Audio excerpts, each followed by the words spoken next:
네, 전국 집값이 4주 연속 하락세입니다. 매물은 쌓이는데 거래는 끊기면서 거래 절벽이 심해지고 있는데요. 네, 2차 조정기에 접어들었다고 봐야 하는지 김규정 한국투자증권 자산승계 연구소장과 부동산 시장 진단해 보겠습니다. 안녕하십니까? 네, 안녕하세요. 네, 소장님 일단 올해 한 해 집값 흐름을 좀 짚어보고 싶은데요. 미국발 고금리 기조로 내내 하락세를 보이던 집값이 지난 7월에 좀 살아나는가 싶었거든요. 근데 최근에 또 주춤하고 있어요. 정리를 좀 해주시죠. 네, 방금도 말씀하셨는데 예. 올해 전국 주택 시장에서 대표적으로 서울 강남권 아파트 가격을 중심으로 상반기에 예상보다 빠르게 올랐다가 하반기에 다시 내려오는 장세를 가파르게 거치면서 네.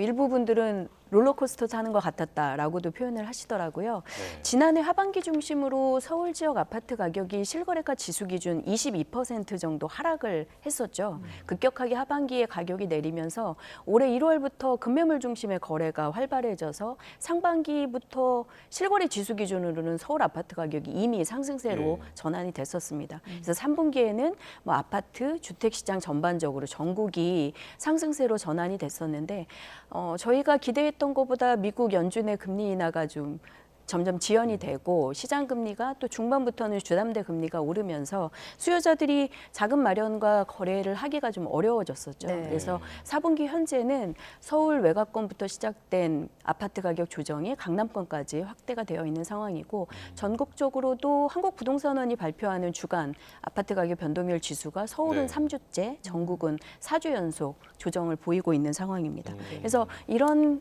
가격 조정이 언제까지 갈 거냐에 가장 관심이 몰려 있는 상황이죠. 예. 예. 네. 조금 전에 그 서울 아파트 실거래가 지수도 언급을 해주셨는데 10월에 발표된 그 수치를 보니까 처음으로 떨어졌더라고요. 네, 그럼 이제 하락 국면이 본격적으로 좀 오래 갈 거라고 보는 게 맞을까요? 네, 방금 말씀하신 것처럼 실제 거래 양태는 한 8월을 정점으로 해서 거래가 조금씩 둔화되면서 점점 거래 절벽으로 가고 있는 상황인데요. 수요자들 또 투자자들 입장에서는 조만간 내년 중반 정도면 미국이 금리를 내리고 시장 금리가 이제 안정이 될 테니 조금 지켜보고 금리 인하가 확실시되면 투자 결정을 하자라는 전략들을 가지고 좀 시장을 지켜보고 있는 상황입니다. 그래서 실제로 서울의 아파트 거래 신고량을 보면 10월에 이미 월 3천 건을 채우지 못하고 2천 건대에서 마무리가 됐고요. 11월 현재는 신고 기간이 남기는 했지만 채 2천 건이 되지도 못할 수 있다라는 예측들이 나오면서 거래 둔화와 함께 일부 굉장히 저렴한 물건들만 거래가 되고 있어서 실거래가 지수가 10월에 이미 마이너스로 다시 좀 전환이 됐고 네.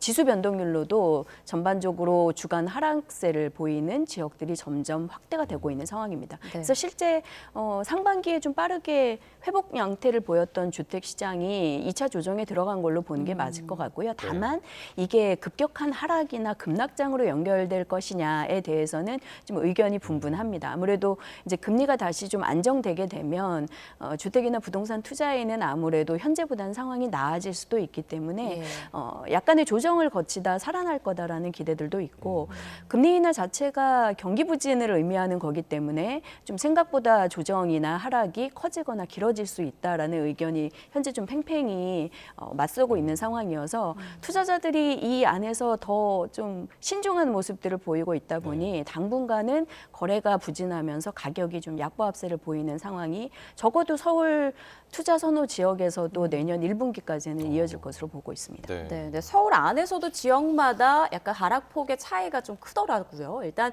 노도강이라고 하는 노원, 도봉, 강북 이쪽 지역에 이제 하락세가 좀 두드러지고 있는데 그 이유는 뭐라고 볼 수 있을까요? 여러 가지 이유가 있겠습니다만 시장에서 대표적으로 꼽는 이유 중에 하나가 이제 특례보금자리론을 사용하기가 좀 어려워졌다라는 지적이 있습니다.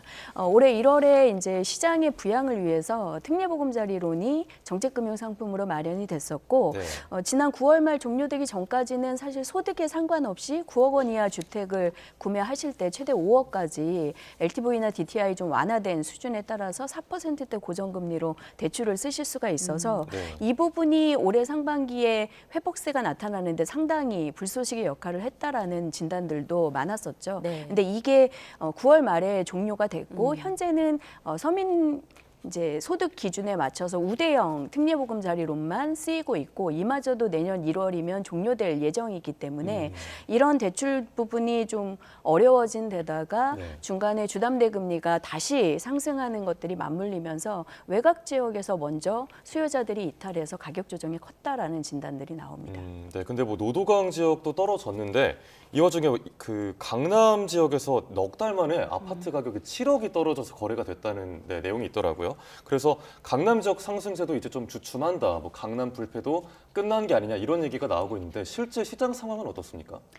마찬가지로 금리를 좀 지켜보면서 저가 물건 위주로 거래를 하자라는 전략들은 동일하게 구사가 되고 있는 상황입니다. 그러다 보니 상대적으로 투자 금액대가 큰 강남권에서도 거래가 부진해지면서 싼 물건 위주로만 거래가 되고 있어서 실제 지수가 하락세를 보이고 있는 상황이고요. 네. 가격 자체가 높다 보니 변동폭도 외곽 지역 중저가 주택에 비해서 크게 나타나고 있는 상황인데 예. 다만 현장의 상황을 좀 살펴보면 아무래도 이 양극화된 상황에서 그래도 투자가 안전한 곳들은 강남권 같은 좀 투자 선호 지역이다라는 판단들은 하고 계셔서 네. 대부분 이렇게 컨설팅을 저도 좀 해보면 내년에 금리가 안정되면 저가 매물 중심으로 서울에서 갈아타기나 좀 내 집 마련 투자를 하겠다라는 대기 수요자들은 여전히 좀 왕왕 만나볼 수가 있는 상황입니다. 그래서 가격대가 높은 만큼 변동폭이 크기도 하지만 대기 수요가 있고 또 이런 서울 강남권 아파트 투자를 대안으로 세울 만한 자산시장의 투자 상품이 지금 넉넉지는 않은 상황이어서 내년에 금리가 결국 변수겠지만 주담대 금리나 시장 금리가 안정된다면 이런 지역에서 또 올해와 마찬가지로 먼저 회복되는 양상들이 양극화돼서 나타날 것으로 보여집니다. 그럼 이런 지역별 부동산 양극화 현상은 언제까지 좀 이어질 거라고 보시는지요? 현재 양극화가 더 심해지는 상황이 사실은 일단 시중의 유동성 자체가 저희가 경험한 바로는 가장 극대화되어 있는 상황에서 네. 금리 변동성이 계속 크게 나타나다 보니까 투자자분들이 이 금리에 따라서 자산 가치를 재평가하고 안전한 투자처에 금액을 낮춰서 투자하는 전략을 구사할 수밖에 없거든요. 네. 그러다 보니까 일제 거래되는 자산들의 가격의 조정폭이 크게 나타나고 있는 건데요. 네. 이에 따라서 가격 변동폭도 투자 선호 지역에서 당분간은 좀 극대화돼서 나타나고 양극화된 현상은 내년까지도 점점 극심해질 가능성이 있는데 특히나 금리는 내리겠지만 실물 경기가 위축되거나 침체되는 상황으로 다들 우려를 하고 계시기 때문에 그렇다면 그래도 제일 안전하고 상황에 따라서 유동화하기 쉬운 상품들을 투자해야겠다는 전략들을 거의 동일하게 세우고 계시거든요. 네. 그렇다면 주택시장에서도 좀 황금성이 좋은 아파트 상품, 서울 수도권의 요지에 있는 상품들 이런 것들 위주로 내 집 마련이나 갈아타기 투자를 하실 가능성들이 많고요. 현재 공급이 좀 과잉한 지역들이나 황금성이나 수익성이 좀 악화됐다고 여겨지는 아파트 외의 틈새형 부동산 상품들의 경우에는 좀 더 가격 조정이나 침체 양상들이 길어질 가능성들이 있어 보입니다. 그 틈새형이라고 하시면 그 아파트 외에 뭐 오피스텔이나 네. 최근에 지식산업센터나 상가 리테일 상품들이나 뭐 물류 같은 것들이 공급이 좀 또 코비드 시즌에 급격하게 늘어나기도 했었고 금리가 급격하게 올라지면서 사업성 악화로 좀 부실해진 경우들이 많거든요. 이런 상품들이 현재 공급 대기량도 많아서 시장이 좀 정상화되고 수급이 좀 풀리려면 시간이 일반 아파트 상품, 투자형 상품들보다는 좀 더 소요가 될 걸로 보여집니다. 네. 그런데 최근 그 주담대 고정금리 하단이 3%대까지 내려왔더라고요. 그리고 내년부터 정부의 좀 저금리 정책 대출도 나온다고 하는데 이렇게 되면 매수 심리가 좀 살아날 거라고 보시나요? 일단 가능성은 있습니다. 실제로 말씀하신 것처럼 주담대 금리 하단이 고정형 상품 시중은행권에서 3% 후반대까지 그리고 상단도 5% 후반대까지 이렇게 좀 조정된 양상들이 보여서 다시 좀 기대들을 하시는 시선들이 있기는 하고요. 근데 내년에 이제 금리 인하 폭을 좀 너무 과도하게 기대하시면서 시장 금리에 선행 반영된 부분도 있어서 이후에 주담대 금리의 변동을 좀 신중하게 봐야 된다는 시선도 있습니다. 올해만 해도 연초에 굉장히 주담대가 빠르게 안정되는 듯 하다가 다시 후반, 중반 때에는 상단 후반이 7%대까지도 다시 치솟았었기 때문에 그 변동을 좀 보면서 대응하자는 입장들이 있고요. 말씀하신 이 금리가 좀 저렴한 정부 정책금융 상품들을 최대한 좀 활용해 보자라는 전략들이 있습니다. 네. 올해 특례보금자리론이 시장에서 좀 중저가 주택 마련에 도움을 줬었던 것처럼 지금 신생아 특례 대출이 내년 1월 초부터 그리고 주택드림 청년주택 청약통장을 만들어서 청년주택드림 대출을 받으실 수 있는 재원들이 네. 한 2월부터 통장이 마련돼서 7월 정도부터 쓰실 수 있거든요. 예. 이 재원들이 현재 예산 예측치로 거의 50조 이상 되는 것으로 추정이 되고 있습니다. 그러면 이런 것들의 조건에 따라서 쓰실 수 있는 분들은 내 집 마련에 도움이 되실 건데 다만 이게 신생아 특례 같은 경우에 이제 출산의 조건들이 좀 까다로운 편이고 네. 청년주택드림 청약통장 같은 경우에도 쓰실 수 있는 게 분양가 6억 원 이하이기 때문에 예. 일테면 서울의 좀 분양가가 높은 지역에는 사실상 또 접점이 없는 예. 상황이죠. 네. 그래서 실제로 사용하실 수 있는 지역, 내가 조건이 되는지 이런 것들을 미리 제도를 좀 공부해 두시고 네. 사용할 수 있는지 여부 확인과 전략을 세우실 필요가 있을 것 같습니다. 네.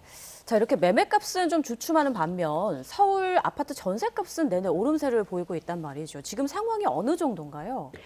일단 서울 아파트 전세 시장은 저희 시장에 아직 해결되지 않고 있는 전세 사기 여파로 오히려 더 수요가 몰리고 있는 측면이 있습니다. 네. 아무래도 전세 사기 건들이 비아파트 좀 중저가의 연립 같은 상품들에서 많이 일어났었다 보니까 그래도 좀 안전한 가격 판단이 확실한 지역에 아파트 전세를 선호하시는 움직임들이 좀 생겼었고요.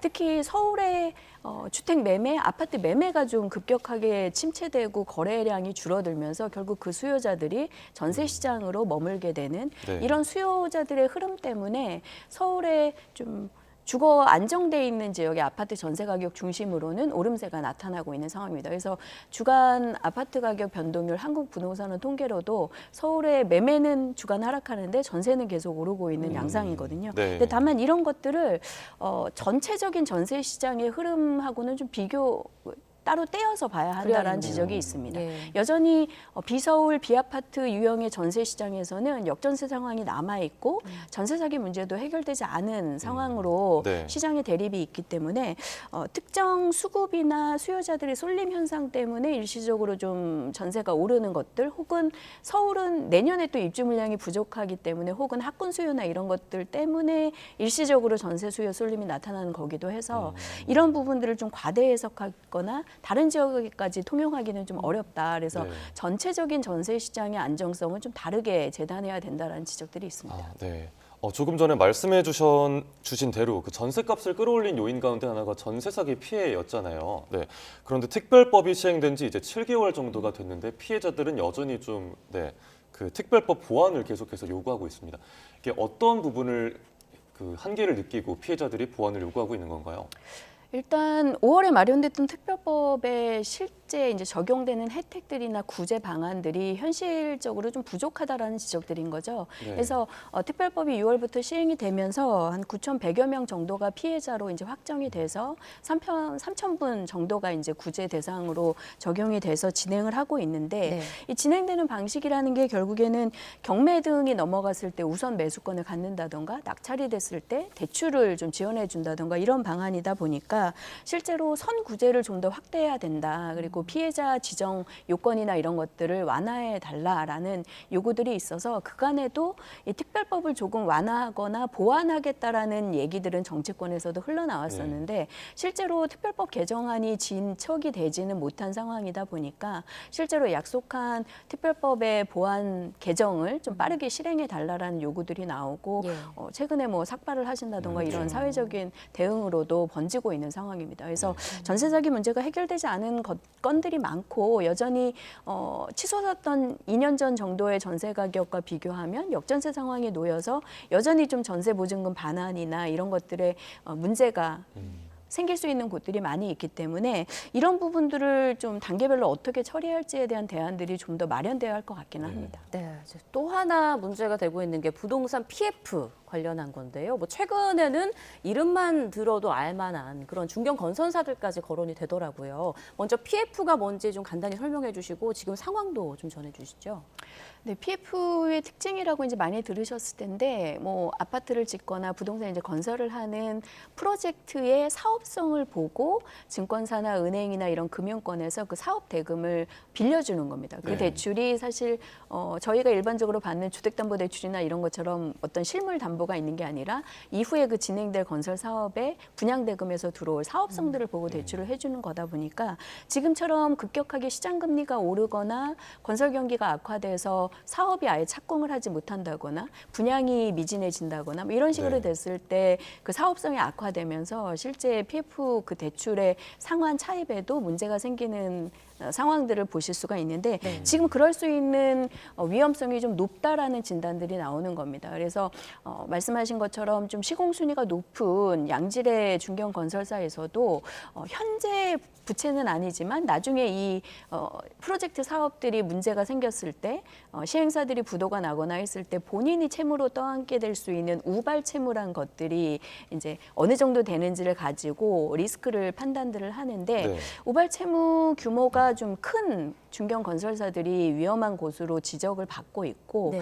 뭐 아직 착공을 하지 못한 지방의 사업에 사업장을 많이 갖고 있는 건설사라던가 네. 뭐 미분양이라던가 이런 실적이 안 좋은 지역들의 사업장을 많이 갖고 있다던가 이런 곳들은 향후에 이제 부채가 늘어나면서 건설사들의 유동할 수 있는 자산보다 네. 이 채무들의 비율이 지금 위험해 보인다라는 지적이 나오는 것이죠. 그래서 그런 것들을 중심으로 위험성이 제기가 되면서 이게 단계별로 조금 크게 시장의 리스크로 번지지 않고 해결될 수 있는 방안을 모색해야 된다는 얘기가 나오고 있는 겁니다. 네, 네. 그렇군요. 자, 시간 관계상 오늘 말씀 여기까지 좀 들어야 될 것 같습니다. 지금까지 김규정 한국투자증권 자산승계연구소장과 함께 부동산 시장 상황 짚어봤습니다. 고맙습니다. 고맙습니다. 감사합니다.